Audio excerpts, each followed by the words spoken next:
all, and welcome to episode 499 of the Movie Bears podcast. Holy shit, episode 500 coming up on our next recording, which just happens to be in line with Dune Part 2. Fuck, that's going to be a crazy show.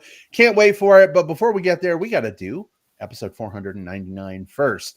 And on this episode, which also, by the way, very special, we are going to be going to a place that is near and dear to our hearts. Hawaii again? I wish.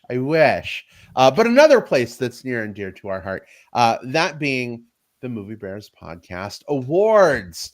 Many years ago, Will had the amazing idea to fuck the Oscars, do our own awards. And we were like, you know what? Yeah, fuck the Oscars. Let's do our own awards. Especially this year. I know. So we are going to be going through some superlative awards that we have lovingly given out to films from 2023. I think, except for maybe a little bit of Oscar coverage, it's going to put the capstone on 2023. We can finally move on to all the great stuff that's coming with 2024. Looking forward to that. But before we can get into our own award show, and Jim, maybe you'll come up with some kind of great fanfare music you can insert somewhere. There you go. There you go. Let me introduce you to my wonderful co-hosts who are going to be sharing this award show goodness with me. Jim Pugliafico is with us here in the virtual studio, coming to you with his new Godzilla wave artwork background for those of you who are watching on YouTube. Hey, babe, how are you doing? I'm okay. I'm trying not to get wet from the wave, but I'm good. I'm really good. It's been a couple weeks since we've been able to do this, usually because of scheduling and as usual, life happens with busy lives, but here's where we kind of get to take a breath, be with our friend, and talk about things we love, movies and cats. Just movies. Indeed. And I would say Friends is appropriate because on this show, we are all about Husky Harry, huggable homos, and friends. And We've got one in the chat with us right now. Ben Woolley says, "Good evening, my sexy bear friends." And he used that cute little bear emoji. Oh my gosh, Ben, seeing your adorable face and your bear emoji makes my heart very warm. Good to see you. Good evening, Ben. Glad to have Welcome to our film palace, our film parlor, if you will. Whatever you want to call it. And you've heard his voice already. The cat is out of the bag. William Melendez is with us on the show as well. Will, how are you? I'm great. I know we're going to be talking about some of the reasons why here in a few minutes, but I'm excited that I get to see y'all here in just a little bit, like within a week or so's time. Y'all will be invading my city, and I'm here for it. So, yeah, I'm doing great.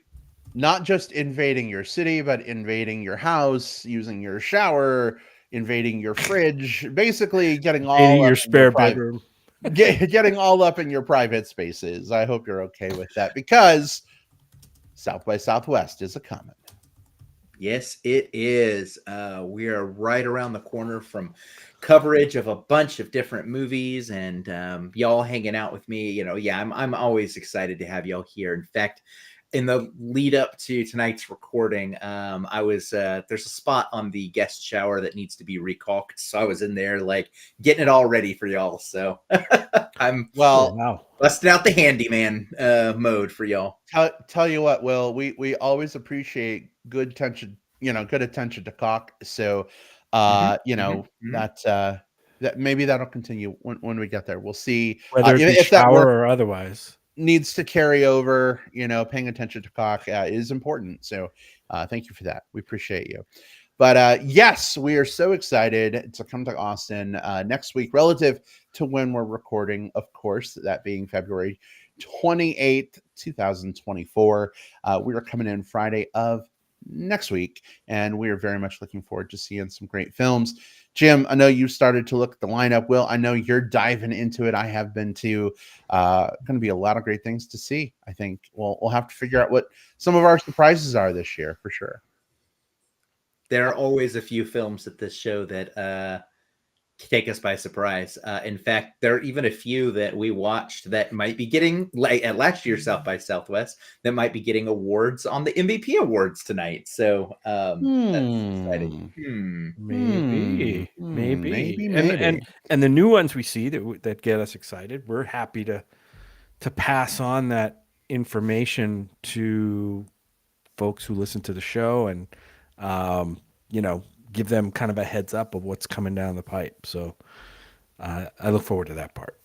Yes, indeed. We always love coming down pipes. So get ready for our South by Southwest coverage coming at your way during the festival. We might put out some written reviews and some thoughts.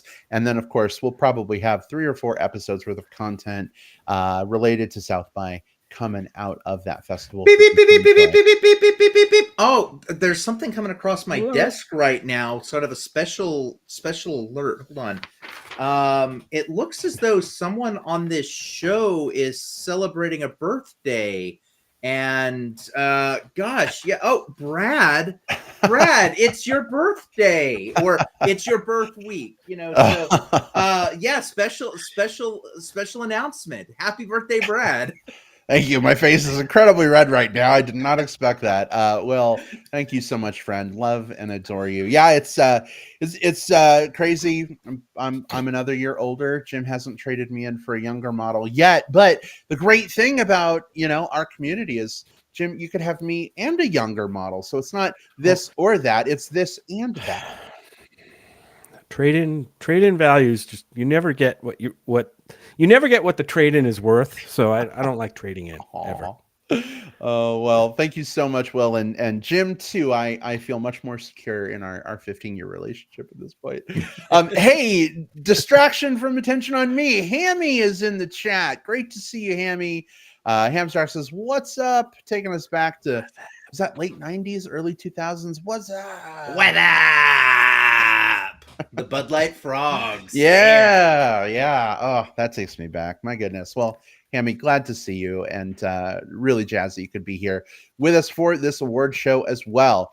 So let's do this. We're going to give Jim some space so that he can insert his fanfare, and then will have you give us a little bit of introduction to the MBP Awards. Jim, feel free to edit this part out as needed. But are you fellas ready to dive into the Movie Bear Podcast Awards? Yeah, let's go right at it. Let's cue the music. Let's pull up the luscious red curtains, the nice red carpet leading up to it. We're all dressed in our, we'll call it our Wednesday best. Yeah, let's do this thing with let's do this thing with style. Let's not hold it over any longer. All right, here we go. The movies. My gosh, you can edit that out too. Here we go. The Movie Bears Podcast Awards 2024 edition.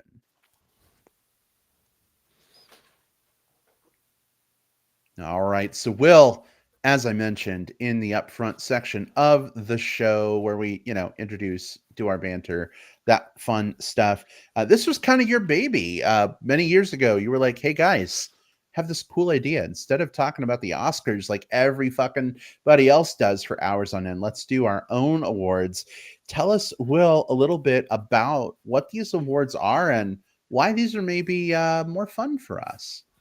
Yeah, so we're in the middle of award season. So this is the time of year where there's so many different things that are happening between the Oscars, of course, Golden Globes, not too terribly long ago. All of the different like Screen Actors Guild, Directors Guild, Producers Guild, all of these different award shows. And they're all part of kind of one system that is celebrating a specific type of film. I tend to like that type of film. But the problem is that the conversations are always kind of samey because we're having the same discussions here about the Oscars as so-and-so over there is having about the Oscars. And we're going to be coming to similar-ish conclusions, right? So let's take things back a step and say, what is it that we really look for in movies? We've always said that this is a show that's basically just three bears hanging out, chatting movies. No pedigree, no going like too over the top into it, just saying, how did we feel about it? How did it make us feel? So we built out some categories that were really based around that, sort of the feeling that we get from watching movies. So as you go through these award categories, it's not just which actor did good, it's which actor blew us away, whether it be a new one or someone who just did something amazing. Which scene made us just stand up and go, hell yeah! Which movie brought us to tears? Which movie did we think kind of sucked? We want to hit all of those different things because, we can get analytical on this show. We can talk about all these different things, but this is all about emotion and us celebrating the emotion that these films make us, feel. Well said, Will. I mean, emotion and feeling, getting in a feeling, whether it's a happy feeling or, some kind of nostalgia feeling or, melancholy feeling. Those are why I go to movies. I go to movies to feel something. And I'm glad that our awards are focused on kind of the feelings that we got, the different feelings that we got from all the movies this year. So you guys are all talking about feelings, but I'm focused on hottest screen moment. I guess that's a feeling. That's a feeling too. Type. Horniness is a feeling, isn't it? Feeling of a different type. I can't wait to talk about that one with you, you fine fellas. But we got a lot to get through. We got a lot of categories, and I was just kind of looking at what these different categories are and what we might kind of pick. And I've got some guesses. We'll see if they're right. But let's dig into it. So our first category is biggest shocker, the movie that shouldn't have been good and yet somehow was. Jim, what is your pick for this particular award? My particular award for the biggest shocker, and this was a movie that had no right being as good as it ended up being. It was it's a game movie, a video game, I guess you could call it video game, or a board game movie, actually. And we know how game movies have turned out. I mean, generally not very good. And so it was a huge surprise. We saw this movie as one of the headliners at last year's South by Southwest, which was a freaking blast to see it there. It's Dungeons and Dragons: Honor Among Thieves. Man, this movie was a lot of fun. We saw it at South by Southwest. We saw it at when we got home again.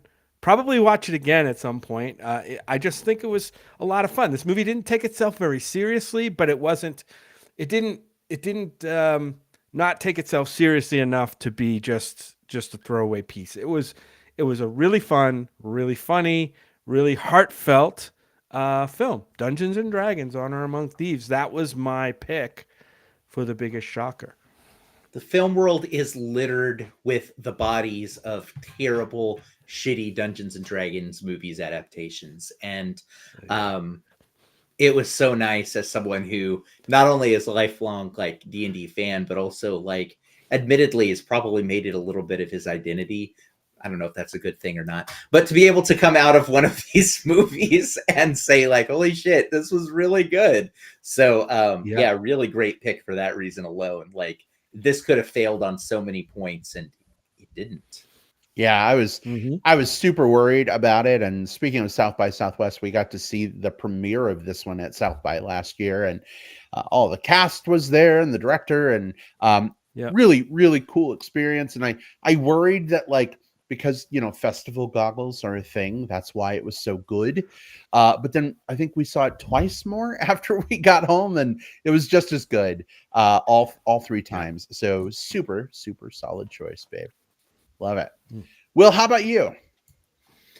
So I did not really care too much for the kind of the average of the Hunger Games movies. So color me surprised when the Hunger Games Ballad of Songbirds and Snakes was actually pretty decent. It had really good performances in it, and it felt like this social message of tiers and hierarchies and kind of what happens when people from um, lower statuses are have to literally like scrape for their own survival for the entertainment and the whims of those the kind of upper echelon.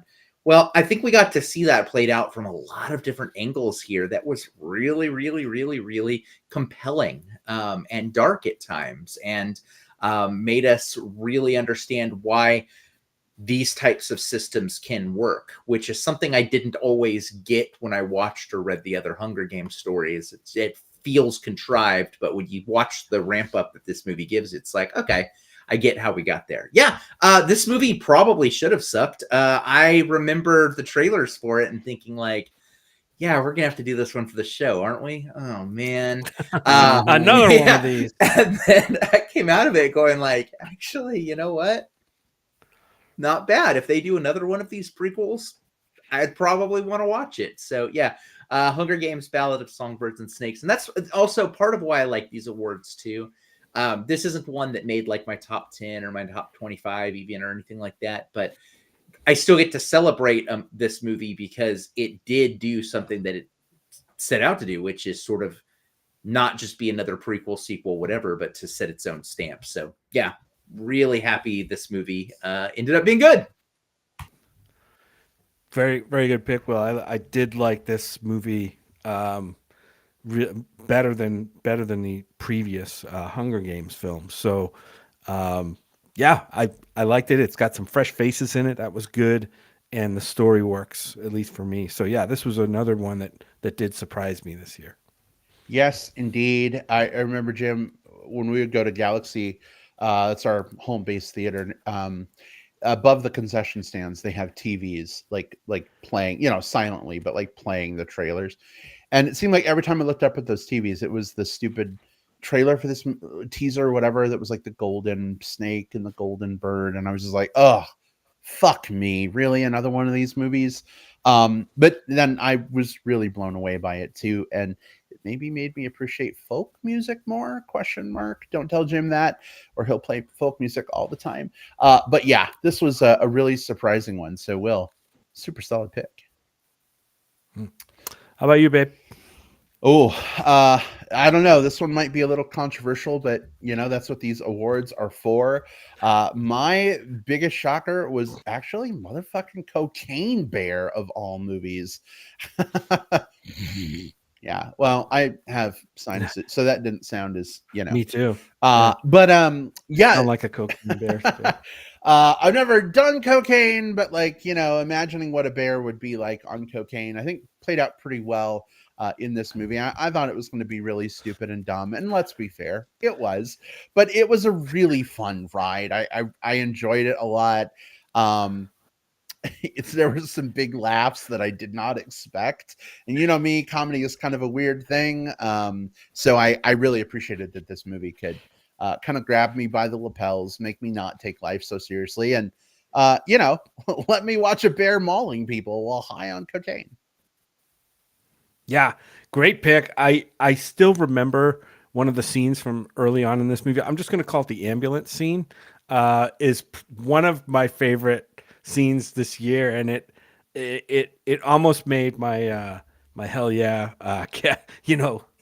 category pick, but it didn't. I have something else, but yeah, this movie was a lot of fun, and I mean, come on. You put the words cocaine bear together, Molly Hawk, whatever you want to do. It sounds ridiculous, and it is, but as a movie, it was fun. Indeed. All right. Well, moving on to our next category, best surprise performance. The acting performance that came out of nowhere. This could be an unknown actor knocking it out of the park, or an established actor soaring to new heights. Jim, what was your biggest surprise performance?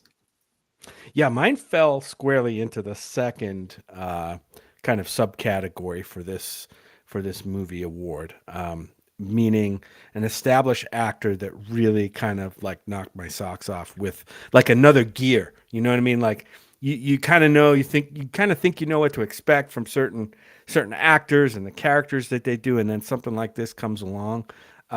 Look, this is Zac Efron from the Iron Claw, and look, Zac Efron's been around forever, right? I think he was in Baywatch. He's been in, plenty of other films, and uh, we get the kind of character that he's usually played, but here he plays one of the Von Erich brothers. I'm not sure I forget which name. Kevin? Is it Kevin Von I Erich? believe so, yeah. And man, this performance was great. I mean, one of the top performances of the year. This is why we say fuck the Oscars, because I think this is one that probably should have been up there and nominated. In my opinion, of course, it's all opinion, but I think Zac Efron should have been nominated in there. If you see the Iron Claw, you will notice how great Zac Efron's performance is, but he's just got a range here and a gear that we just haven't seen before. And it was like both physically in the performance, as well as, being able to emote and get in this character's head. He basically carries a lot of the movie because the movie is framed around his character. And he does it very well, making it one of my favorite movies of the year. It's Zac Efron from The Iron Claw. All right, excellent, solid choice there. Hammy in the chat says best acting performance for him, the bear from Cocaine Bear? Question mark. Hammy, I mean, your feelings are valid, man. It's up to you.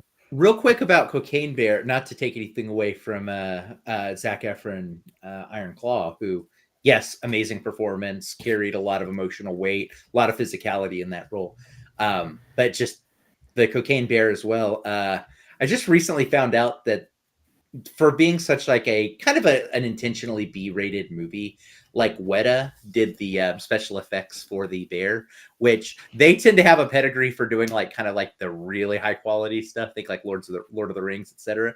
And thinking back, it's just like, yeah, the bear actually looked really fucking good in that for that type of movie. I've seen the Sharknadoes of the world, so yeah.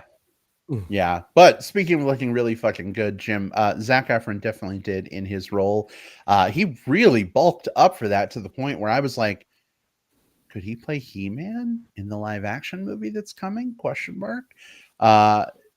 Yeah, I really have to tip my hat to actors who can just transform their bodies like that. Christian Bale is another one, like losing a ton of weight, putting on a ton of weight, like going through that to commit to the acting and the role, I think is phenomenal. So, Jim, your pick of Zac Efron here, awesome, really, really good. Thank you for that. Cool. Will, how about for you? So this one is going to overlap a little bit with the Oscars, because I think one place where they got it absolutely right was nominating Davina Joy Randolph for her supporting role in The Holdovers. She's an actress who I don't have a ton of experience with. I remember her very vividly sort of stealing the show in Dolomite Is My Name, sort of the movie about the making of Dolomite. She played Lady Reed in that. And I also kind of lightly remember her from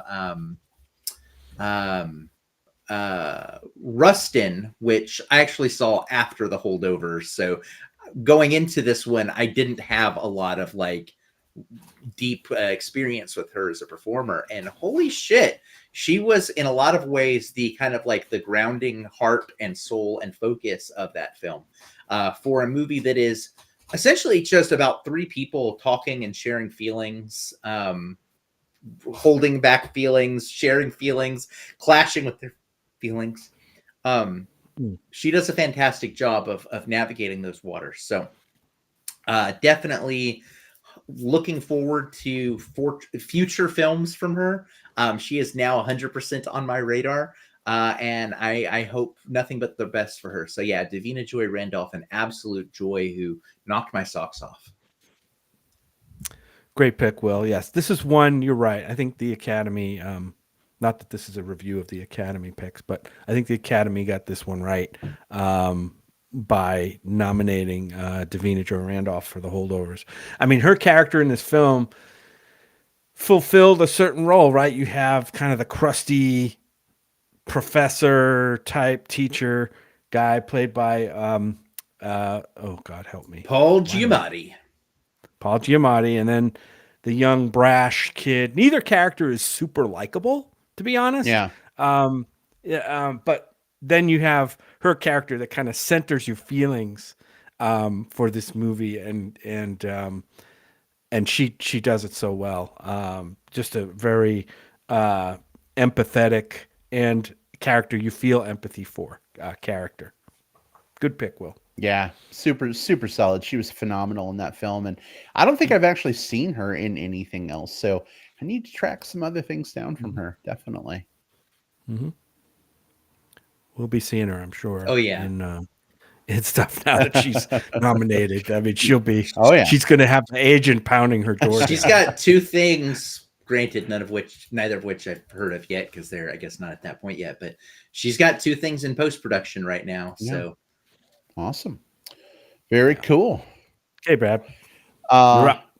Real quick, David Parker Blanchard says, "Hope you Bears are doing well." Heart emoji. David, good to see you. Oh, Welcome. thanks, David.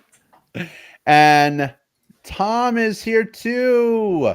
This is Heidi Ho, Oh, guys. Hey, Tom. howdy ho.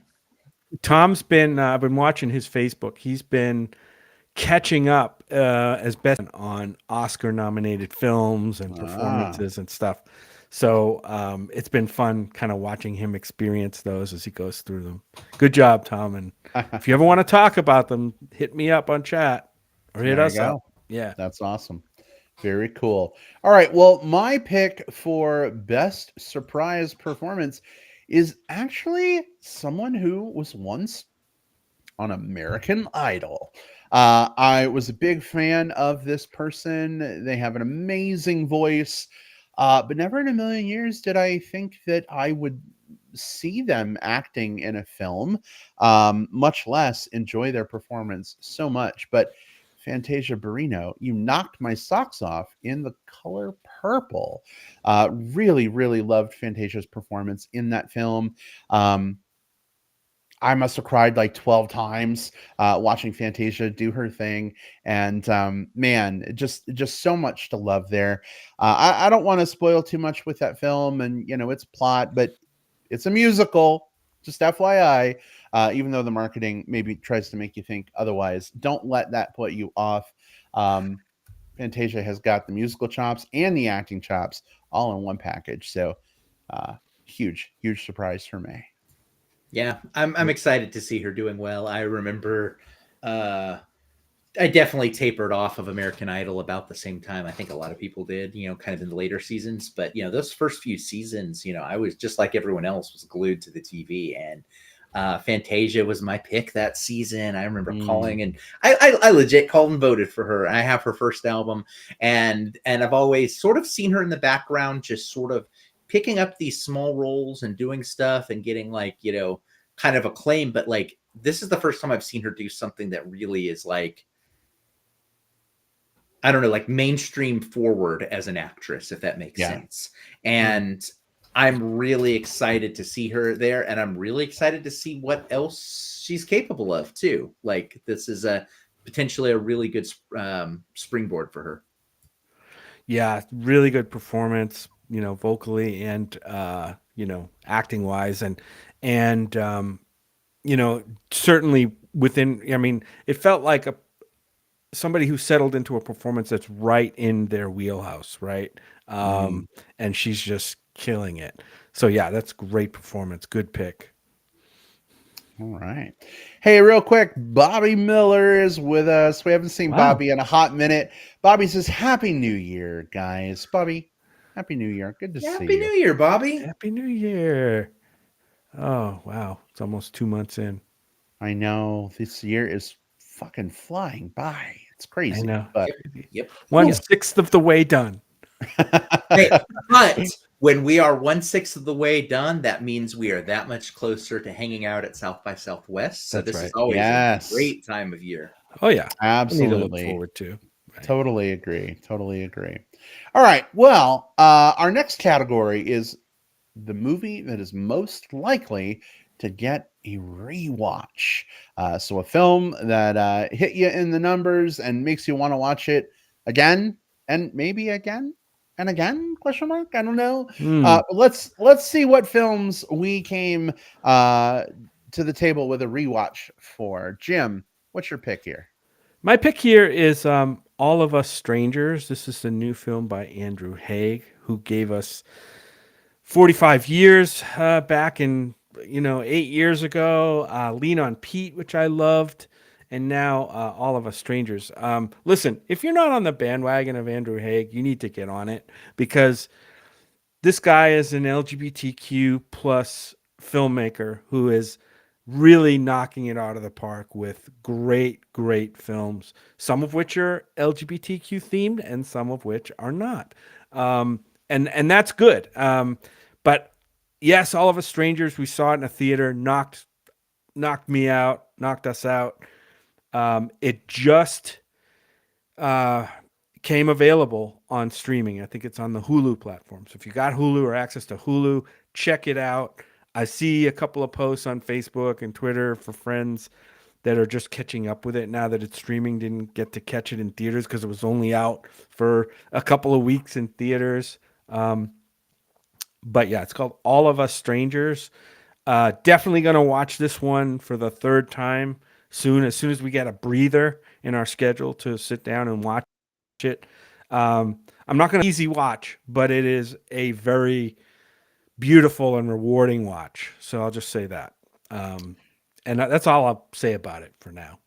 Man, if you've already seen it twice and you're looking forward to seeing it again, no wonder you picked it for this category, Jim, because Especially, you are not typically a rewatcher. So, yeah. Yep, you're absolutely right. That's what I was going to say. I don't typically rewatch films unless they're like super special to me, and this one is. Yeah. All right. Yeah. Very cool. Well, I'm not going to say any more on that, but Will, do you have any comments on that one before we move on to yours? It makes perfect sense. It's one of the best films of the year, or last year. Like the year that we're talking about. And it captures something that's very unique and very specific to kind of the queer experience, specifically kind of those of sort of our age and like sort of like I guess kind of the range between our ages, kind of like, kind of top end, lower end, kind of there's some very specific, parallels. The only reason that this one didn't make my list on this is because you mentioned, it is a hard watch at times. So it is definitely going to be, I think, more for me, like a headspace film where like, I need to be in a specific headspace to rewatch it. That said, it's an immaculate film, and I think it's going to get better and better and better with every watch. Right. All right. Well, great pick, Jim. Thank you so much. Will, what is your movie that's most likely to earn a rewatch?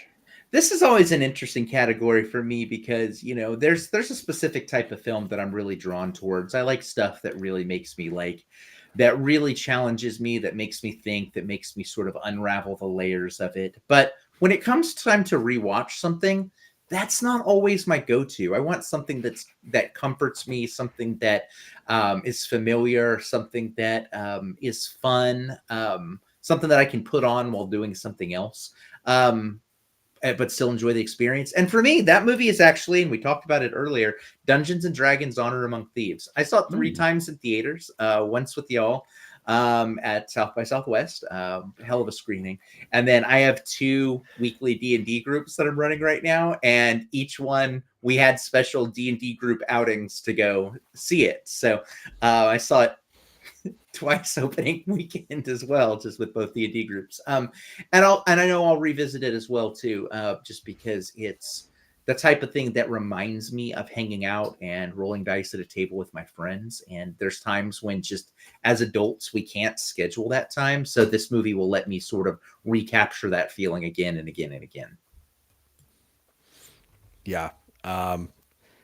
Just a really good pick, Will. We talked about it before. We'll probably end up watching it again too. But we know we have All of Us Strangers on our list, and probably Dungeons and Dragons not too far behind. Yeah, super solid choice in this category. Well, I've been rewatching the Dungeons and Dragons cartoon from the 80s, and I'm almost done with it. I only saw bits and pieces of it growing up. Like somehow I'd catch the same episode on every time, I'd tune in.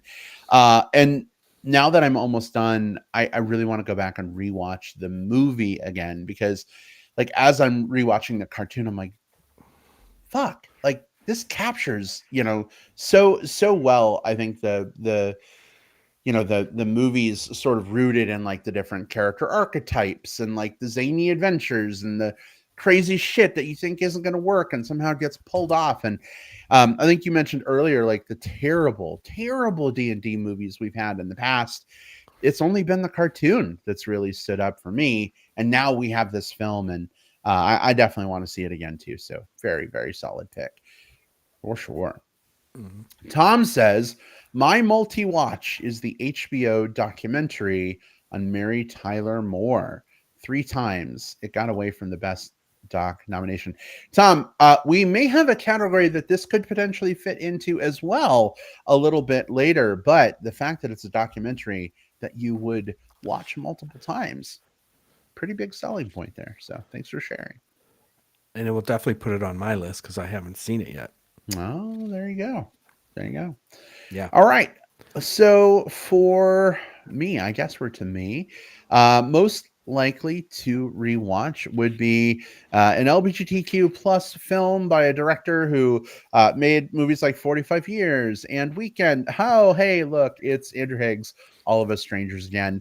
We talked about it a bunch already, so we don't need to keep super deep diving into it or anything. But I am a rewatcher, unlike Jim, and Jim can tell you I rewatch so many things all the time.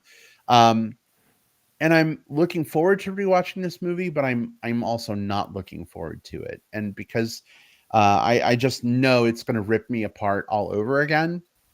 And without spoiling anything, knowing kind of like how this movie ends and what it's kind of about, like going into a rewatch, I think it's going to change maybe how I view the movie a little bit. And I don't know, like I feel like it's going to be a complicated thing and maybe best saved for like a weekend when like I'm not going to go back down into the rabbit hole of feelings that Andrew Haig like gutturally pulls out of me. Good luck with that, right? I mean, Yeah, but the good thing is this movie has several layers that it does. to explore, many potential, even potential meanings to things. So I think it's worth rewatching just for that, like to test out some of your thoughts on the movie, rewatching it again.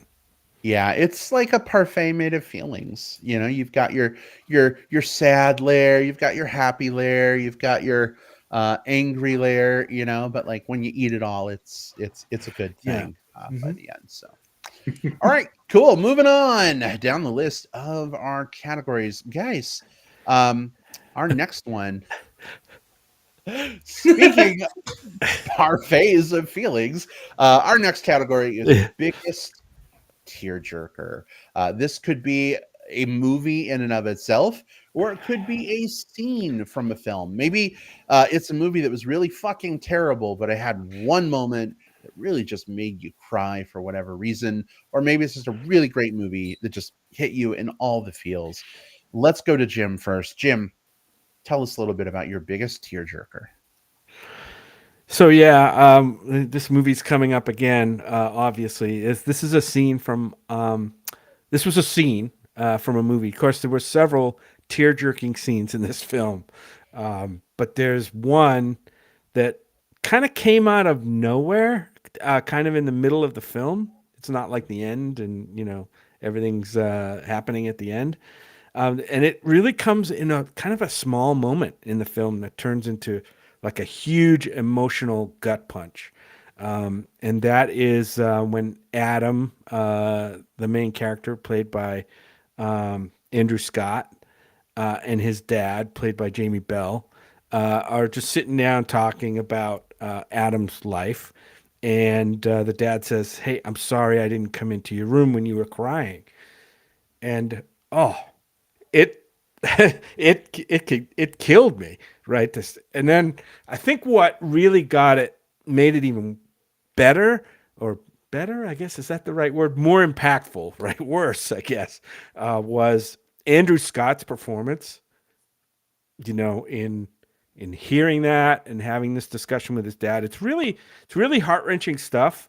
So that's, rather than say anything more about it, I'm just going to leave it there and say, of the several tear-jerking scenes, for me, that was the biggest one.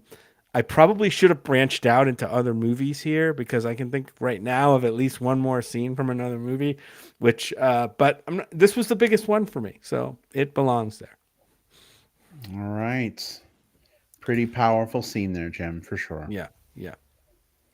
Well, speaking of power, I'll go into mine now, which Another is power scene. yeah, which is from the same film. And when I say speaking of power, there is a moment in the film that plays at the end of the movie, and I'm going to be cautious as I talk around this because it really is the end of the movie. But there is a needle drop for The Power of Love, the Frankie Goes to Hollywood version of that song. I know that song song title has been used like 18 times. But this particular needle drop hits at a moment where everything has come to a crescendo, and for me, there's a lot of things that can make me cry at a movie, like a sad moment, happy, sad, that type of thing. But the one that almost always gets me is when emotion swells to a crescendo. That's what always, like, where I feel like I'm riding that wave that's behind your head right now, Jim. And I can't help but be sort of like dashed against the shores of what the film's saying to me, right? And so as this film's wrapping up, again, talking around it, we're basically sort of both closing out a story, but we're also looking to some potential and looking beyond kind of the story itself. And that hits me so hard. It hit me so hard here. And if you ever want to, like, just absolutely destroy me, it's give me a good needle drop crescendo emotion that both closes a door and opens another one that happens beyond the scene. Go watch the way back, the way back from a few years ago, and that Trampled by Turtles song at the very end, did the same thing to me. But yeah, there are so many great moments in this particular movie, but the one that I'll think about the most is, I've been listening to that song a lot more. I've been just sort of thinking about that scene a lot more. I've been just sort of living in that emotion a lot more, because it feels like it's so much grander than me, and I'm sort of like swept up in that, and that's both humbling and I don't know. It just pulls something out of me. It's got a beauty to it, right? Even though it kind of humbles you, Will, like you said, and whether, even if the moment in the film, and I'm not giving anything away, even if the moment seems to be quote unquote sad, and I really hate that word I'm beginning to hate that word when it comes to movies, but like when it seems like a down emotion, the a song, like when it hits at the right time, can make a scene so beautiful, even if it's tragic, let's say. Absolutely. And that's what you have here. But great pick, Will. Like I said, this film has a few. That it does. And in fact, my biggest tearjerker is also from All of Us Strangers. And Jim, I was tempted to pile on when you were talking about it, because it's actually the same exact scene that you called out. Yeah. But I figured I would just wait my turn instead of jumping queue. But that scene, but not coming into the bedroom when he was crying. I don't want to say more than that, but like when you were talking about it, like I was getting choked up, like just thinking about it. Now I'm like, now I got to rewatch this movie again. I gave it my award. Now I'm committed to watching it again. And I just, I have a complicated relationship with my dad. I love him very much, and we have a really good relationship now, but it took us a lot of strife to get there. And I think that scene in particular just really hit home on some things. And so we've been watching a lot of the new Netflix Avatar: The Last Airbender. And if Aang is an airbender, I'd say Andrew Haig is a tear bender. He just tears pull out of you, he weaponize them at you and use them to heal you. And so Andrew Haig, the last tear bender, is totally a thing. Right. Yeah, and I mean this scene hits on a lot of levels. I mean, obviously movies we see are littered with daddy issues, right? Everywhere. Almost you could probably say 65% of the films you watch have daddy issues driving them. But that's kind of especially true, and I don't want to speak for everybody, but I think a lot of gay men, as they're growing up through their youth and their adolescence and their coming out period, if they had one, involve some kind of interactions with their parents and specifically their dad, because it comes down to issues of masculinity and all this stuff. Yeah. And it's all wrapped up, I think, like perfectly in that scene, right? Absolutely. It's just a big cathartic release, I think, especially for LGBT, gay men. So yeah, for sure. Yeah. All right. Well, listen, we're going to take things from the depths of tear wells to the heights of, oh my fucking God, Hell that was amazing. We have now arrived at one of my favorite categories, and that is the best hell yeah scene from a movie. The movie itself doesn't have to be incredible, but this is a scene that made you stand up and yell hell yeah, at least in your mind, if not literally in the movie theater, because that might be kind of rude to the other movie watchers. Jim, what was your biggest hell yeah moment? No surprise probably that I picked this one. Of all the hell yeah scenes this year, it has to be from the great film Godzilla -1. And there are several hell yeah scenes from this movie, all of them involving Godzilla, the creature itself. But there's a scene, some of it is in the trailer, I think, actually. Godzilla's famous for having his nuclear breath blast. And in this film, it's done so well. The build up to it is perfect. The execution of it and just the impact you feel, especially if you're seeing it in a theater with great sound and projection, it just like viscerally hits you. And you're like, yeah, hell yeah. As things are being destroyed, sadly, and people's lives are impacted.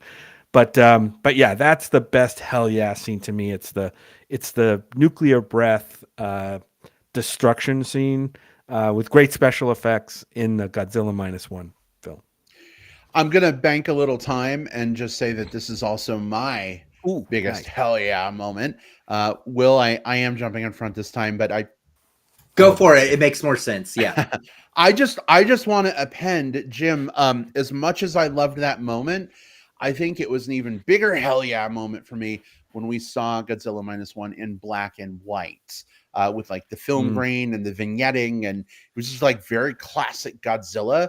And it also took me back to like seeing footage of like the atomic bomb going off and some like resonance from that. And so not that in itself is a hell yeah moment necessarily, but like I think it just made it even more emotionally powerful. So super solid pick, totally co-signed. Cool. Yeah, it's great. It's great. It's I've had a different experience lately with Godzilla in just that I wasn't as connected with some of the other films that had come out. This one captured everything that I needed it to capture, from the human elements, the destruction elements, the effects elements, like just everything that a Godzilla movie could be and should be felt so perfectly realized here. And those big destruction scenes felt big. They didn't just feel like, nothing wrong with like just kind of a set being destroyed, but it didn't feel like it was a localized area. It felt like, oh my gosh, these are real lives that are being lost here. And so it made the terror of Godzilla the more real. Yeah. This is a hell yeah, not in jubilation, really. This is hell yeah, but like in like, oh my fucking God, like what did we just see? Kind of a hell yeah. Yeah. trust me, my hell yeah is not going to be a jubilation either. So Okay. All Okay. right. Well, perfect timing for it, Will. What is your biggest hell yeah yeah, moment? I was going back and forth between two here. I will mention the runner-up, but I won't really discuss it. The stairway scene in John Wick 4 was a hell yeah moment for me. Really good action. But the moment that most made me sit up in my seat and feel inspired and excited by film, and what can happen in just a quick set of frames, is the opening title sequence from Evil Dead Rise.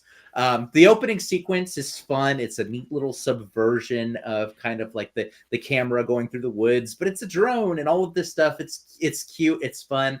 But there is this moment of horror as this like deadite just sort of rises up out of the water at the same time that the title Evil Dead Rise hovers above her. It is one of the best. I'm going hyperbolic here. I think it's one of the best like title card sequences I've probably ever seen. Most of the time, a title card sequence lets me know what's happening with the movie, and then I move on with it. But I was stunned. I was locked in and ready for the ride as soon as that moment happened. So yeah, that was my hell yeah moment.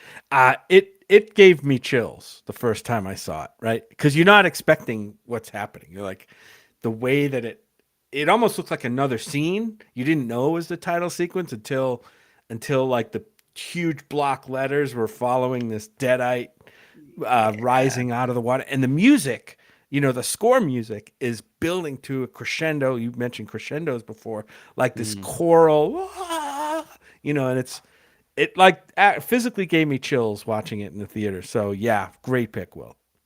Indeed, super solid. I'm again Another seeing South that. by film, right? I was just gonna say, Yeah. we got to see that at South by, and I think that made that even more powerful. When we got to see that there, but I mean, just even non-festival goggles, I think it's incredible. So, Yeah. super great pick. Hammy in the chat says the "Everybody Lives" speech in Godzilla set me up. The end, no spoilers, knocked me out. Perfect commentary on war in general, and great to see realized on screen. Hammy, absolutely. Yeah. And guys, how fucking cool that like a Godzilla movie is like making this list for a multitude of reasons. Serious conversations. Yeah. Yeah. Absolutely. Yeah. Yep, for sure. All right. Well, that brings us to our next category. We are working our way through. This one is most underrated movie. Why aren't more people talking about whatever movie you chose? Jim, what you got? Well, surprisingly, it's not All of Us Strangers here, but although you could make a case that it could be the point here. But no, I am going to go the totally other way. This is a movie that snuck up on me. I don't. It's probably one of the best like alien sci-fi invasion films I've seen in a long time. It's called No One Will Save You. This one's also on Hulu right now, streaming. This is it's a great. It's a surprisingly great like alien invasion film. I don't want to give too much away, but this film uses a conceit from the very beginning to the very end, and you're like, oh my god, like I can't believe it's doing this, but it is very successful. It's quite frightening as an alien invasion movie in my mind should be. It's not a comedy at all. It's a serious like holy fucking shit. These aliens are coming to get you. It's called No One Will Save You. Check it out on Hulu if you've passed on this one. Turn down the lights and watch it. It's pretty awesome. Yes, but also I would just say like plan to watch this movie without your phone. Put your phone away, leave it alone, and just pay attention, because if you pull your phone out and you're texting and doing whatever, you're gonna miss so much. But Jim, yeah, this is a huge one. Really agree. Yeah, this is a movie that let's just say it says a lot by saying little. Mhm. Yes, absolutely. Yep. Well said. Well, y'all will get the jokes Yeah, once you'll, you you'll come see the back and be movie. like, And okay. yeah, we got it now. Thanks. All right, Will, what have you got for this one? So this one's always a little hard from the underrated movie section because there's a lot of times where some of the movies that are higher up on my list might be something that I talked about a lot with people in a specific film group I'm in, or that I've seen a lot of people talking about on Facebook, or that are nominated for a bunch of awards. So I try to look for the ones that gave me a good feeling, but also weren't in any of those mixes. And the one for me that I think most did that was a movie called Theater Camp, which is a movie that is sort of a Christopher Guest adjacent. It's not directed by Christopher Guest, but it's sort of that style of comedy where a lot of the comedy comes from the improv, and it's about this really rundown theater camp in upstate New York where this staff tries to make a sort of a play, like a musical, about the kind of the beloved owner of that who is hospitalized. Anyone that's ever, for good or for bad, hung out with theater kids at a Denny's at midnight after a presentation will know 100% what this movie is channeling. Again, for good or for bad, I've been with those theater kids. I've sat near those theater kids while trying to have a serious conversation and been just like, calm the fuck down. But this movie captures all of that without ridiculing the characters. Like, this is one where the joke of what it is to be sort of a weird outsider musical theater kid, you can find the humor in it without sort of dunking on the kids. I especially liked seeing, it was good seeing Ben Platt in something that didn't make me upset after Dear Evan Hansen. And I really, really enjoyed seeing Jimmy Tatro, who was on the, what is it called? The American Vandal mockumentary on American Netflix. Vandal, which I really liked. Yeah. Yeah.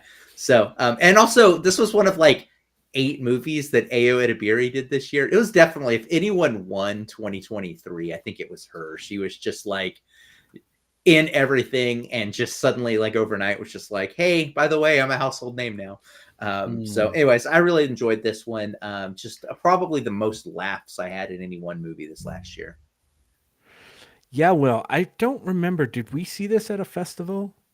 It played at South by Southwest. We didn't see it. It was a one screening thing, I think. Yeah, it was like, it was one where I remember seeing the title card a bunch because it was the same title card of kind of like flat. We just never got to it there, right? But yeah.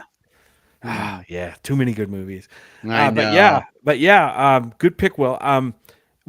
I was reminded of, you mentioned American Vandal. I was reminded of American Vandal the other day. Brad and I were out driving around, and somebody had drawn a dick in the dirty back window of a car, and I'm like, oh my god, that reminds me. It wasn't spray painted, but it was drawn in there. It was pretty awesome. It's always fun to find dicks in the wild. Random right? dick. Yeah. Awesome. Thanks, Will. For me, this is a film that we saw at South by last year. It did get a wide release, and unfortunately, at least in my circles, I'm not plugged into like the filmosphere like you guys are. I just, I just go by a lot of like what my friends who also aren't plugged in talk about what they're seeing and stuff. And I didn't really see many people talking about this film at all, which made me sad. So I advocated the shit out of this and got some people to go see it. And that film is Talk to Me, the thriller / horror, suspense, whatever movie you want to call it, about the hand that you can, it's like a disembodied hand. I don't know if it's like petrified or whatever you want to call it, but like by holding that hand and saying talk to me, you can connect with the spirits of the dead. And horror movies do not get enough love in general, and this was a really fucking great one. We did review this on the show, so if you're interested, go back. I don't remember what episode number that was, but look it up. But this is a really, really great horror film. If you're looking for, horror that's going to hopefully trip your triggers, this definitely is one. And please tell your friends about it. Please. That's why I'm calling it out in this category, because it's not getting talked about enough. And, it's 2024 now. We're leaving 2023 behind. Don't let this one fall away in your rear view mirror. Yeah, this one was definitely felt for a horror film. Like, a lot of stuff in horror has been done and done a million times, and this is a kind of a seance-y thing, which is kind of what I thought going in. But this is a totally fresh spin on it, which I really dug. Mm. And yeah, this one was a surprise to me too. Talk to Me is really good. Yeah, it's one of those films that there's every year or every couple years there's a film that sort of perfectly straddles the line of this could be an indie horror film that just disappears and no one really talks about, or this could be a mainstream horror film that everyone talks about. And there's these films that sort of sit right on that line. Things like, I think about, like, It Follows or something like that, like not necessarily everyone saw it, but Mhm. people. Talk to Me is one of the better examples of that recently, that it got enough of a push. I think it had that A24 name on it, that people can find it and were willing to give a chance to it. But it's also a horror movie, and it's not like a big, like, franchisey slashery horror film, so it didn't get as many as it should have gotten.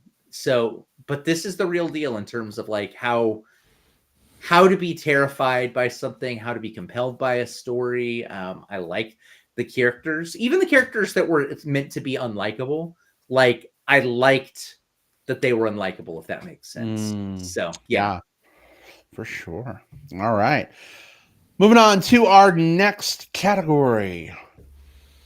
We like to be positive on this We show. do. We We generally do. try to, celebrate the triumphs of cinema where we can. But you know what? Sometimes we also just have to call out the motherfucking failures. And this category is what that is all about. This is the worst movie of 2023. And can't wait to hear some thoughts on this. Jim, what was your worst film? Oh boy! I mean, there were a few this year that did not did not impress. I'm going to call out the biggest one, being the Meg to the Trench. Um, Look, this was a movie where I was kind of excited to see this movie. It had the feel of I loved Piranhas and Piranhas 3D. If you guys remember those films, those were just like goofy, schlocky, kind of horror fun, based on giant piranhas eating Jerry McConnell's dick off, um, in Lake Havasu. But and this one can look kind of like that. Oh my God! The first Meg movie wasn't that bad. It's pretty fun. And so now they have this one. Jason Statham is in it. He's hunting sharks, giant sharks. How did they fuck this up? I have no idea, but it is really, really bad. Not exciting, not fun, and this had it had a really weird, like, studio influence vibe on it, if you get my drift. I think this one is backed by a lot of like foreign studio money, and there was a lot of influence, I think, placed on this film, which just made it all the more murky and ridiculous. It's called Meg 2 The Trench. I would not recommend it. It's not even that fun to watch. If you want to get some friends together and, like, make fun of it, it might be a decent night, but yeah, that's what I had. Meg 2 The Trench. Not good. I'm just going to say this. It's also my worst movie. No sense dragging it out. And for all the reasons Jem mentioned, plus one, specifically very egregious. Jason Statham never takes his fucking shirt off in the whole movie.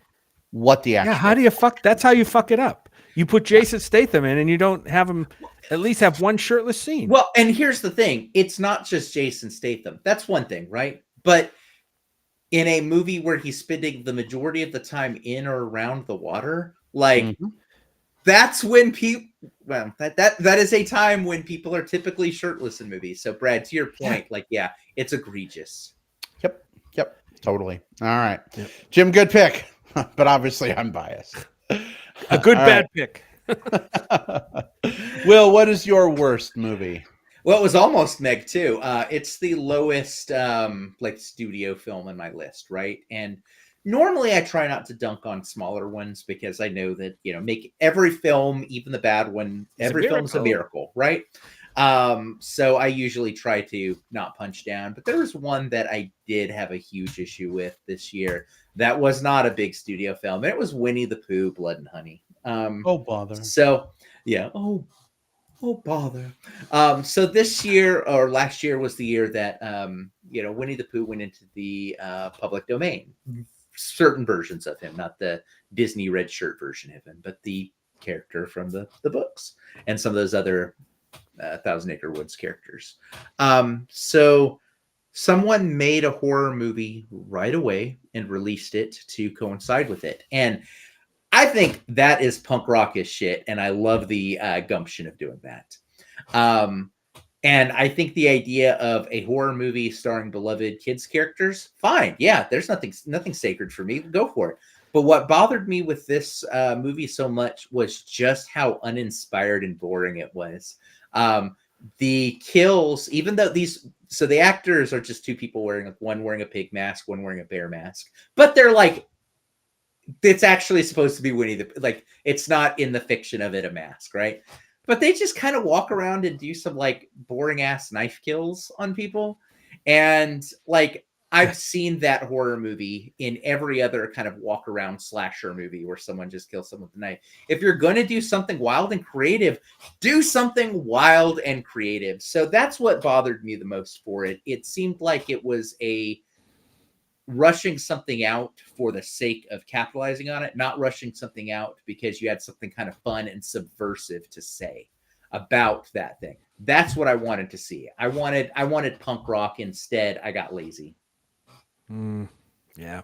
You had mentioned that earlier in the year, Will. I never, based on your unrecommendation or non-recommendation, I never got around to watching that. There's just too many good movies to watch. That's the thing. It's like sometimes you can spot them, and sometimes you miss things that are good because you overlook them. But at the same time, there are hundreds and hundreds of movies that get released in a given year, so you can't watch them all. So you just pick and choose and watch the ones that you hope are good, and then when you waste your time on something that isn't good, it feels all the more egregious. Mm-hmm. Yeah, and that's the second time third time actually, the word egregious has been used in the last 3 minutes. Oh, let's see if we can. I bet you I could misspell that word. There you go. Probably. All right, let's move on to our next category. That is best soundtrack or score. Jim, go. I'm going soundtrack here, guys. And guess what? It's not the Guardians of the Galaxy movie. Which are those movies are known for their soundtracks, right? And this year's Guardians of the Galaxy 3 was pretty good soundtrack too. But again, I'm going to bring this movie up, All of Us Strangers. This has a soundtrack of mostly 80s synth pop kind of new wavy stuff that I kind of cut my teeth on when I was a young guy around the time that this part of this movie is set. Stuff like Pet Shop Boys. Will, you mentioned Frankie Goes to Hollywood, The Power of Love. There's the House Martins. There's so much good stuff in here. In this soundtrack, but yes, they're great songs and they're great picks. The best thing though about this soundtrack is how it perfectly augments the themes in the story, and how it's used in the film. It's not just most of them are not just a random needle drop that kind of goes with the feel of the scene. This actually it kind of goes an extra step beyond that when you hear these songs playing. Some of them are actually integrated into some of the characters who kind of sing the songs a little bit. So, yeah, All of Us Strangers, great soundtrack. I don't think it's a soundtrack that's released as a soundtrack, although unlike Spotify and YouTube, you can find a soundtrack that's been curated, right, by different entities for that film. But yeah, I really just loved how the selections fit into the movie, and they're great songs too. Yeah, I'm just going to co-sign that one real quick. That's also my pick. We just talked about this, I think, last episode maybe, so I won't go into it too much, but that soundtrack has kicked off this whole new like era of musical discovery for me in terms of the new wave genre. And so I've been listening to a fuck ton of like Erasure and Pet Shop Boys, and it's been fantastic. And Jim, I curated my own playlist on Apple Music of all those songs because I couldn't find one. One did not exist. I had to put one together. Missed opportunity maybe to cash in on some of those old songs, but yeah, solid choice. Yeah, it's great. New wave music is like one of my kind of favorite little subgenres, genres. I don't know. It's always I always kind of get mixed on kind of where those fall. And so yeah, just hearing you mention like that you're listening to a bunch of Erasure, like like that's my shit. So like I am super excited for that. Awesome. Pass along some of the fun discoveries you find. Because I will. Because that's going to be just Bronski Beat is great. If you Bronski Beat's okay. My favorite, and it's not on this soundtrack, although it would work on there. I really love the Flock of Seagulls Space Age Love Song. Is I think one of my favorite kind of songs of that kind of thing. But yeah, there's so many good ones. Yeah, absolutely. All right, well, close us out for this one. What's your best soundtrack or score? Yeah, and I always have to kind of like mention too here because I always get stuck on the score soundtrack side of things. And soundtrack, I picked Barbie. A lot of bangers on that soundtrack. Dua Lipa, Haim, Lizzo, of course, the Billie Eilish song, which is more than likely going to deservedly get an Oscar.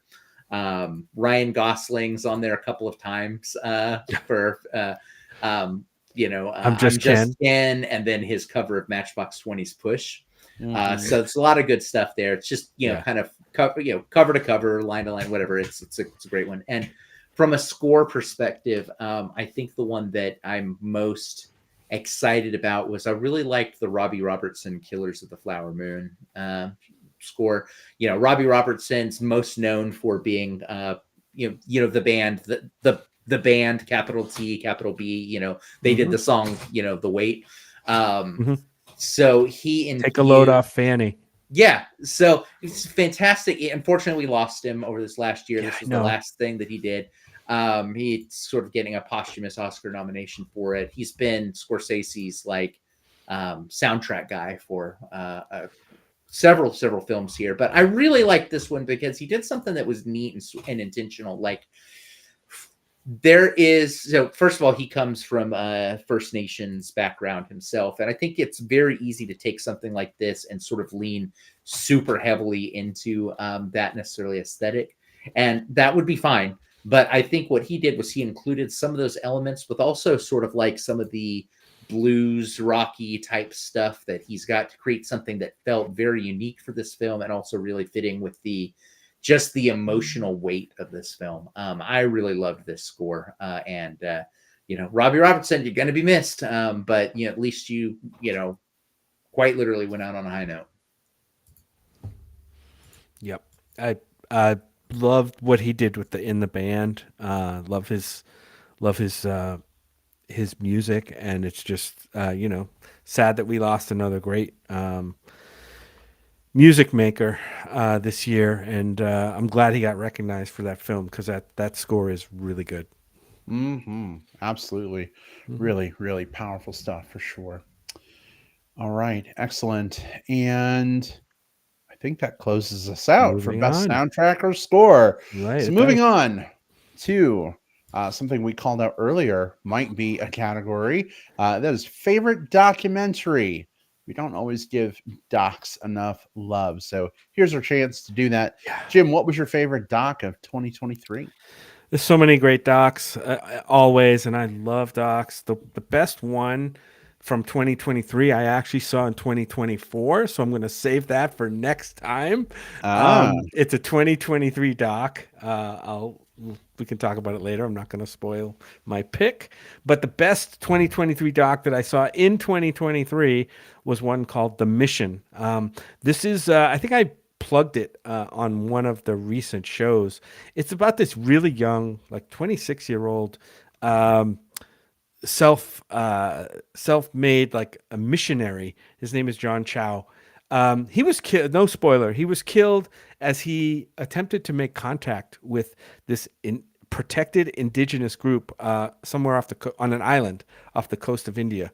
He approached the island, thought he was going to save these people, these indigenous people, and he was killed. He went against everything everybody told him and thought that he could bring his religion, the word of his God, whatever, to these people, and tragic results happened. It's really not just a story about this guy and what went wrong and how he came to his end, but more about like why are why is religion forced upon people, right, by missionaries and so forth. It kind of examines that, and it's been done throughout history, right? And this guy thought he was going to be able to do it on this island and be some kind of hero or whatever, and he got killed. But it's a really good documentary. It's streaming on Hulu, just like a couple of my other picks I mentioned. It's called The Mission. Check it out. Fantastic pick, and I'll be interested in hearing a little bit more about the other one, although this is probably not the right time for it. Maybe we can talk about it here in about like 20 days or so. Yeah, maybe. Maybe. Just take a shot in the dark. Yeah, remind me. Xander. Hey, Xander. Hello, handsome. Xander says, sounds good on the mission, Jim. So you may have accomplished your mission to put the mission on somebody else's mission. So there you go. Nice. All right, Will, what have you got for this one? So this is another South by Southwest film that we watched, and I'll be honest, I don't know what it's streaming on right now, or if it is. I just kind of went off of the, what did I see and what did I like line of things. And there was a documentary at South by Southwest that stuck with me, especially because of its timing within the year and the other movie that would come out shortly after. This documentary was called Black Barbie, a Documentary. And it's the story behind not just sort of the history of like Black Barbie as a product, as a character, as a piece of representation for girls who needed that type of representation, but also for the woman who helped basically spearhead that whole project, Beulah Mae Mitchell, who's niece or grandniece, I forget exactly which one, was the one that was making the film. So this was about something that wedged its way. This is a product that wedged its way into an existing product because it needed to, and all of the personal stories that sort of spun off from that. I love that in a documentary, something that gives me broad context and something that gives me specific character-driven context as well. And all the better knowing that we would be seeing Barbie as part of Barbieheimer just a few months after we watched that documentary. So Black Barbie, a Documentary, was just such a delight of a watch, and I haven't looked up to see what it's streaming on. I need to, but hot damn, it's just that's the type of movie that I just want to keep coming back to. Yeah, well, I saw that one. Really interesting history, right? In that, right? We know about Barbie. We know a lot more about Barbie this year than we ever knew before, thanks to both this documentary and the movie Barbie. But especially this one kind of dug into the history specifically of Barbie and Black Barbie, and how it came to be, and the the sponsorship and the outcry that came from both sides of the fence for Black Barbie. Really, really interesting film. Yeah. And Hammy's got a note here in the chat. Hammy, thanks for being our person in the chair doing some background work for us.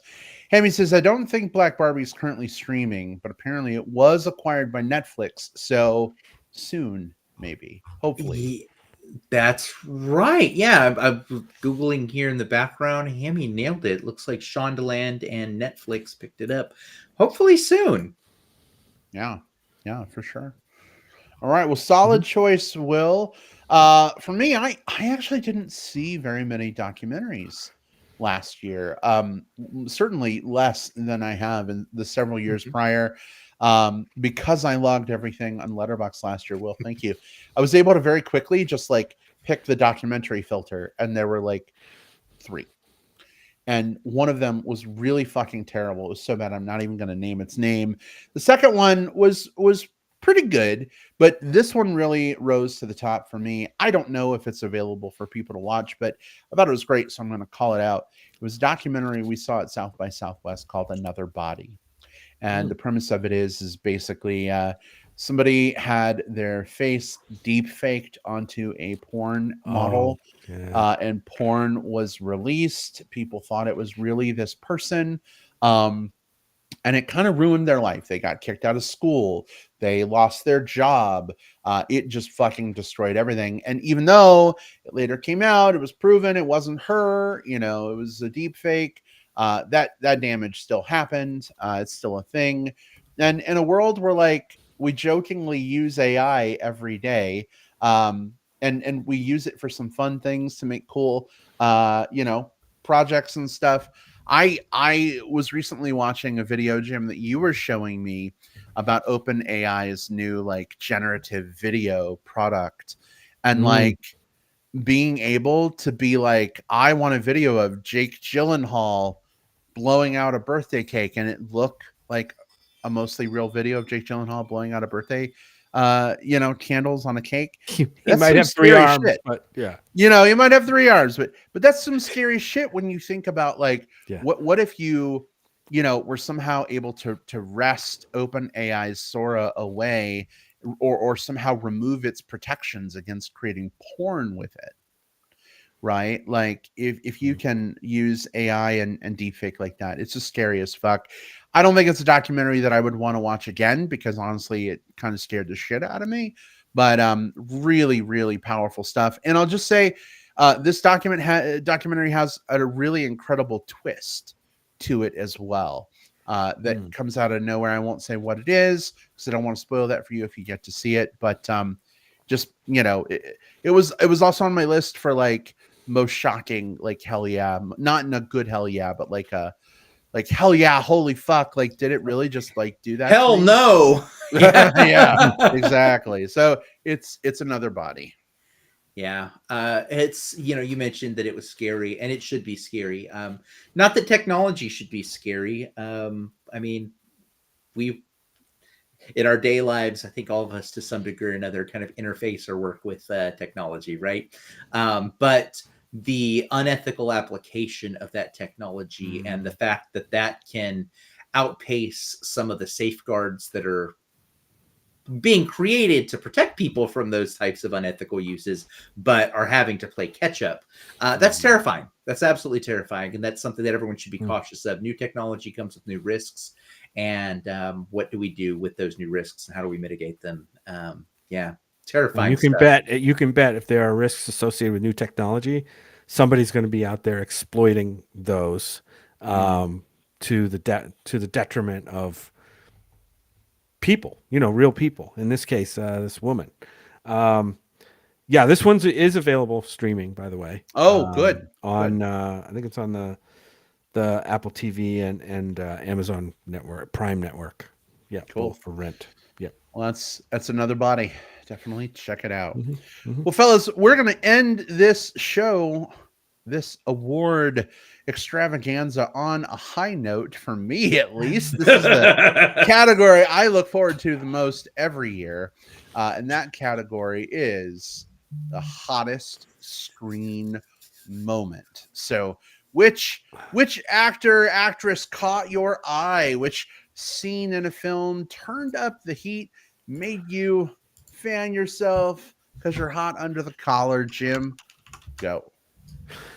I purposely avoided All of Us Strangers again for this category. I just want that to be known because it probably could have been in the discussion. But mine went to, and I'm not going to spend a lot of time on this. A lot of people talked about this scene. This was Oliver Quick's naked, joyful dance scene through the mansion in Saltburn. Not hot in like I really dig Barry Keoghan's penis waving around in the air, but I just think it was kind of bold. Certainly a bold, sexy choice for the end of what do you say? Yeah, a bold, sexy choice for the end of a film. And I'm sure you guys have much hotter screen moments. I had a real tough time coming up with one for this, but this was the most, oh my god, he's totally naked and doing that right there, and oh my god, the scene is still going on. It was a fairly extended scene. So Well, yeah, it's from Saltburn. I'll say, as someone who has a very wide range of men that I like in terms of body types, I like big guys, I like small guys, everything in between. I was into seeing Barry Gibbs' penis helicoptering around while he's dancing. It was very hot. Definitely get that choice. It is a little disturbing, though. Reddit can be a really amazing place for a fucking cesspool. Oh Um, god. seeing people lust after Barry because of this scene, like, it's one thing to be like, oh, it was hot, he's got a nice cock. It's another thing to see people like, here's every single thing that I would do to him, and I'm gonna stalk him, and I'm gonna see that big dick my in God. person, and whew, whew. So walk that balancing act, please. They better watch out. Barry's a tough dude. He's like an ex boxer, so he can fucking take care of you. I would be friendly if you ever get to meet Barry. Honestly, and if not, like, let's say he's like, gets in too deep and he's just like, oh no, like, this is scary. He can just lean back, swivel his hips, and helicopter dick away to safety. Yeah, it probably knock somebody out with that thing. Talk about getting in too deep, Will, Yeah. with that dick. Anyway, all right, Jim, thank you for that one. Will, how about you? What was your hottest on screen moment? All right, so this year we had a movie called Passages by Iris Sachs was the director. And Love Iris Sachs. yeah, he did Love is Strange with Alfred Molina back in 14, 15, something like that. Jim Landy was one of the producers of that film. So this movie is sort of about, there's this gay couple starring Franz, I've got to look it up, Rogowski. Franz Rogowski and Ben Whishaw, who you may recognize just from doing a lot of different things, including being in a bunch of like really, I don't want to say explicit because I don't want it to sound tawdry, but also they don't hold anything back at all. The sex scenes between the two of them. Basically, the movie is about this. They're a young married gay couple, youngish, and one of them who's sort of like an artist and a director. He starts an affair with a young woman, so they sort of have this like love triangle, throuple, polyamorous, but trying to figure it out type thing that they're working through. Let me just say that when they have their sex scenes between Franz and Ben in this, Ben is human Gumby. He is like rail thin, but flexible as fuck. And so he's just pretzeling his body all over these sex scenes. It's compelling stuff. So much so that this movie was actually slated for an NC-17 rating. And the director, I guess, chose instead, well, let's go the unrated route. If you want to see lots of sex scenes and movies about people sort of dealing with the emotional baggage of like navigating how those sex scenes work out with each other, this is a good one. It's called Passages, and it's very dictastic. Or no, sorry, it's fantastic. Brad has a question. Brad has a question about that movie and the sex scenes and the gentlemen that are in it. Are they hairy at all? Yeah. I mean, I would say yes. They're not like just, they're not like, walking carpets, but there's some hair there. There's some hair there. Okay, good. There's not none. I'll say there's not. This is one that I wanted to watch, but I haven't got to it yet. Yeah, let me know what you think. It's So now interesting. I'm interested. Yeah. Well, just call out the sex scenes when you get to them, Jim. The Hmm. nudity, please. That'd be great. I will. Thanks. I'll hey babe, come on down. Put down the Baldur's Gate 3 and come down here. All right. Very cool. Well, I guess it's up to me to go ahead and Last close. one, last category. Yeah, close this one out. My hottest screen moment was from a movie that unfortunately did not set my world on fire. It wasn't as good as I hoped it would be, but it did have the hottest non-Andrew Haig directed sex scenes. I feel like, Andrew Haig, love and adore you. All of Us Strangers has been like 85 of these categories today. So I felt like I had to throw a bone to In From the Side, which is about gay rugby players boning each other, having relationship issues. This is it's a film that has a lot of fucking man meat in it. I'm just gonna say that we don't necessarily get like a lot of full frontal or anything like that, but I mean we get lots of butts and hairy chests and guys crashing into each other and erotic wrestling and like getting butt fucked in bed. And I mean there's some really hot sex in this movie. They are the two leads are both like beefy, stocky dudes. One of them is fairly hairy. The other has a little bit of hair, but he's mostly smooth. But still really hot. I really have to appreciate, having a gay rugby movie. I didn't think that was ever anything I would get to see, much less getting to see all the skin that we did. Also, there is a Big Bear rugby player. We do get to see him very briefly shirtless from like here up, basically my video window, but like you see a lot of chest hair like popping up, and I was like, oh fuck, I need to find his Instagram and see if he has beach photos. And then I'm like, wait, no, that's really stalkery. Don't do that, Brad. But In From the Side, get your gay rugby man meat going on. It's a good This time. movie needed more of that. This needed like it missed a big opportunity to have like a huge like group shower, not an orgy, but like just a real group rugby shower scene where we could see full on bodies and not shy away from the big guys, except Well, for just wait till the two sequel, leads. In From Behind, comes out. In From Behind. Then you'll get it there. The porn version. I do want to change my answer for the hottest on screen moment, because Brad, you mentioned something, or Jim, you mentioned something about Brad. I want to change mine to the first sex scene between Asterion and my dwarf druid in Baldur's Gate 3. That's the hottest on screen sex scene of last Hell year. yeah. Hell yeah. Also, I want to Daddy change Halson. it. Yeah, that's some bear sex. I also really like Hammy's answer to this one in the chat. Oh yeah, I'm working on Nazis for sure. Yeah. Xander Fogel, by the way, on the hot big bear on the rugby team says, "Ooh, something for me. Get him on the podcast, guys. Why have we not thought to reach out to that actor yet? Maybe we could do a shirtless episode and get him to get shirtless with us." Probably doable. Maybe doable. It's in the realm of possibility. Indeed. We'll have hey, to. Will, I did see one movie, but I don't know what year it was from, so it didn't qualify for these awards. Called "Rotting in the Sun." Will, did you saw that one? What's it called? "Rotting in the Sun." A lot of dick in that film. Like that movie. That movie, yeah, like a lot of like unfiltered, like gay. They were having real sex in that movie. I just pulled up the poster. It's an older for movie. it. I don't know if it's listed as 2023 on is it IMDb? Yeah.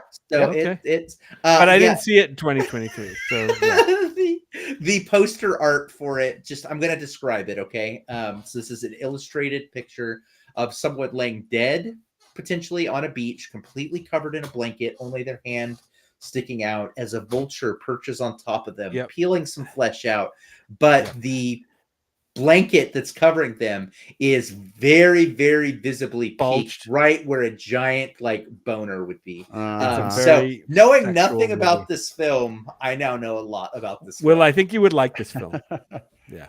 This does look like my kind of shit, so I'll have to check. I'm surprised you didn't see it. I thought it played at Fantastic Fest one year, maybe last year. I don't know. It may have, but it's just one of those. It did Sundance. I feel like I saw the movie because Jim showed me all the sex scenes the next day after he watched the movie. He's like, "Hey, babe, here's this sequence. Here's this sequence," and it was really good. It's the most honest sexual scenes I've seen outside like a legit porn movie. Interesting. Yeah, for sure. All right, well. That officially brings the MBP Awards to a close. It's been an amazing night of thrills and curtains and dicks and all kinds of stuff. But really, really fun. I mean, I'm sure we'll talk about the Oscars too, briefly. We're talking like maybe 10 minutes, and then we'll move on. But really, really fun to kind of call out these films and celebrate some ones that maybe didn't end up on our top 10 lists for whatever reason, but like still were very worthy of celebration. So we hope that you have enjoyed going through these categories with us. And listen, if you're listening on digital tape delay through Apple Podcasts, Spotify, etc., just because you weren't with us live when we did this show doesn't mean we don't want to hear your picks for these different categories. Hit us up on Twitter at MB Podcast or find us on Facebook. Just look for Movie Bears Podcast. Find the posts with the videos from this show and let us know your picks as a comment. Who knows? Maybe we'll revisit this and read some reader choices that have come out. Maybe cherry pick a few that are really good. But be part of that conversation. Hit us up. This episode was basically one giant plug section. So we're not going to do any butt plugs this week because they were all butt plugs, especially the last category. Yeah. I know, right? Yeah, for sure. Makes me feel like a total perv, but you know what? I am a total perv, so I guess I don't care. But listen, in case folks want to chat with us between now and our next recording, which is planned episode 500 in conjunction with Dune Part 2 next week, let's talk about how people can connect. Jim, where can people find you online? You can find me on Letterboxd. My handle on there is at JJP. Those are my initials. Out West, at JJP Out West. And you can find me on Facebook under my regular old name that's like right here on the screen if you're watching, Jim Pugliafico. There aren't many Jim Pugliaficos on Facebook. I might be the only one. Look me up on there. Send me a message. All right. Excellent. Thank you, Jim. Will, where can people stalk you? I mean, find you. You can find me on, just look on the different social apps. I'm on most of them. I'm some variation of the Movie Bear. So Instagram, TikTok. I'm still on X. I wish I knew how to quit you. I am too. But so at Letterboxd, do a lot of reviewing I'm on there. Yeah, it's just one reason I'm on there. I can guess what it is. You like X. It's not Joe Biden. X.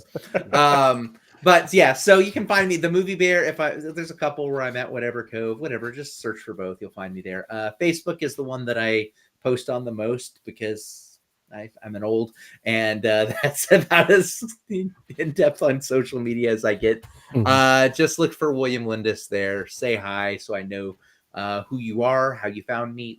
But I want to chat. I want to talk movies. So if you saw something cool, if you heard something from this show that you're going to check later on, or if you found something that you think maybe we haven't heard from yet, reach out, say hi, let's talk movies. I'm always game. All right, excellent. And Hammy says, I love you, pervs. Good night. Hammy, we love you too. Thanks so much for hanging out with us, Hammy, and to everybody else. Xander, Peter Griffin was fucking here too, by the way. He snuck in. Yep. I'm not sure if he's still here. I just saw the comment. Peter. We love that guy. Maybe we'll get to see another Austinite. Austin. Another one of my clan here. Yeah. Yep. Just so great having everybody with us tonight. Tom and David and Bobby and Ben. I always feel like Romper Room calling out the names, but it was great hanging out with all of you tonight. Thank you so much.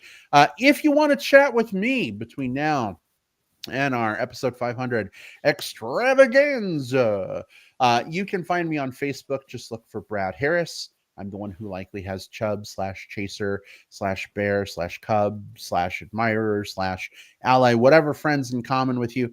Please just send a message first so I know you're not a clever bot. You can also find me on Letterboxd. Just look for Brad Pro. Listen, episode 499, we're about to cross over into 500 next week. Blows my fucking mind that y'all have been hanging out with us for, God, 12 years now.